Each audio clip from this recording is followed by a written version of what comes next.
Good day, I'm Theodore Henry, and this is your JIS News for Thursday, November 14. Stronger penalties are coming for persons who steal equipment and infrastructure being used by telecom service providers. Technology Minister Favour Williams made the announcement during a statement to Parliament on Tuesday. The decision is in response to rising incidences of theft which have prevented telecoms providers from maintaining resilience in their networks, contributing to disturbances in their delivery of services to customers.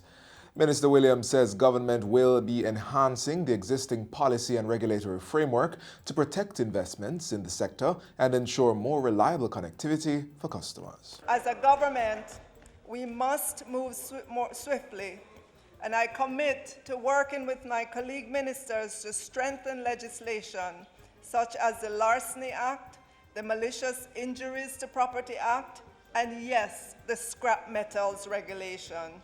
Theft and vandalism exact a heavy toll on every one of us and jeopardize this country's future. The National Environment and Planning Agency, NEPA, is executing an enforcement drive to ensure businesses adhere to the plastic packaging materials prohibition orders. It is an offense to import, manufacture, distribute, or use certain single-use plastic bags and plastic drinking straws. The importation of expanded polystyrene foam products used in the food and beverage industry is also prohibited. If convicted, offenders may be fined up to $2 million or face a term of 2 years imprisonment. Already 2 businesses have been served for breaching the prohibition orders and will appear before the Manchester Parish Court in the coming weeks. That resulted from NEPA's enforcement drive in south-central Jamaica, which is being extended to the western end of the island. Acting manager of NEPA's enforcement branch, Philip Cross, says the agency has been issuing warning notices to entities in breach with the hope they will desist from flouting the order. But he says that has not been successful, forcing the agency to resort to criminal prosecution as a deterrent. In a statement, he insists that NEPA is keen on getting compliance in this area, as the consequences of failure is too grave for the country and its environment. Breaches of the plastic packaging materials prohibition can be reported to NEPA by calling 876-285-8531, 876-754-7540, or toll free at 888-991-9005. Persons can also email policy on plastic ban at nepa.gov.jm. The Ministries of Health and Local Government are collaborating to find alternative accommodations for persons who have been abandoned at hospitals across the country and now reside there.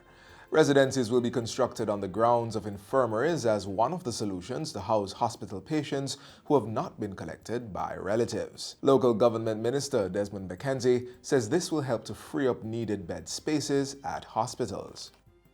There are more than 350 beds in our public hospitals across the country where persons are living in our hospitals permanently. There are cases where there are people in the hospital for more than 20, 30 years, abandoned by their relatives. Mr. McKenzie was speaking on Monday at the groundbreaking ceremony of the Adult Transitional Facility in downtown Kingston, which will house street people. 62 tertiary students from Central Clarendon have received $2.7 million in tuition support from Minister without Portfolio in the Office of the Prime Minister and Member of Parliament for the area, Mike Henry. The presentation was made at a reception held on Sunday at the West Park Community Centre in Clarendon. Minister Henry commended the students on their educational achievements and encouraged them to continue doing well. He also pledged his commitment to the development of the area. We have started to construct a new infant school where the infant school was at an expenditure of $150 million. And the school is operating at the moment from the Denby Showground for us to complete in 1 year. Students at the Constant Spring Primary and Junior High School in Kingston are now benefiting from a new playing field. The 2,000 square meter playfield with a 50-meter 4-lane concrete running track is enclosed by a modern chain link fence. It can accommodate all 630 students at the school for events, training for competitive sport, and recreational play. The project was funded by Carib Cement Company at a cost of approximately $3 million. We hope that you will be able to do well in school, and that those who want to participate in athletics will be able to perform even better, because you know that now you have a safe place to train. Minister with Oversight for Education, Carl Samuda, commended Carib Cement for the intervention and revealed plans for further development of the school's aesthetics. We will monitor it and support you in every way, and one of our missions must be to give you a nicely paved driveway. Yes. Right?